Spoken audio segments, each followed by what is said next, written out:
اس video میں قرآن سے آپ کو 7 موسٹ امپورٹنٹ پوائنٹس بتانے جا رہا ہوں جو آپ اپنی زندگی میں اپلائی کر لیں گے تو انشاءاللہ آسانیاں ہی آسانیاں ہوں گی۔ اگر آپ رزق میں برکت چاہتے ہیں اور آپ محسوس کر رہے ہیں کہ رزق میں تاخیر ہو رہی ہے تو کثرت سے استغفار کریں۔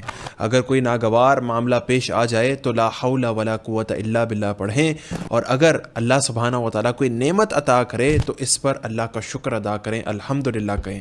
اگر کوئی آپ کے خلاف چل رہا ہے تو آپ یہ دعا پڑھ سکتے ہیں، حسبی اللہ علیہ یتوکل المتوکلون، میں اپنا معاملہ اللہ پر چھوڑتا ہوں، بے شک اللہ اپنے بندوں کو خوب دیکھتا ہے۔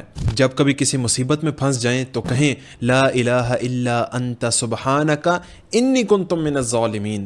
اگر کسی کا خوف دل میں ہو تو یہ دعا پڑھیں، حسبنا اللہ ونعم الوکیل۔ اگر بیمار ہو جائیں تو کہیں ربی انی مسنی الضر وانت ارحم الراحمین۔ اور جب کبھی دل گھٹنے لگے، دل تنگ ہو تو یہ کہیں رب اشرح لی صدری ویسر لی امری۔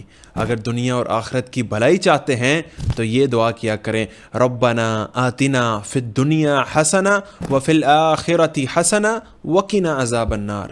اور اگر کوئی گناہ سرزد ہو جائے تو پڑھیں رب اغفر وارحم وانت خیر الراحمین۔ یاد رکھیں جب بھی کوئی پریشانی آئے تو اس کا حل آپ کو اللہ کی اس مقدس کتاب قرآن پاک سے مل جائے گا۔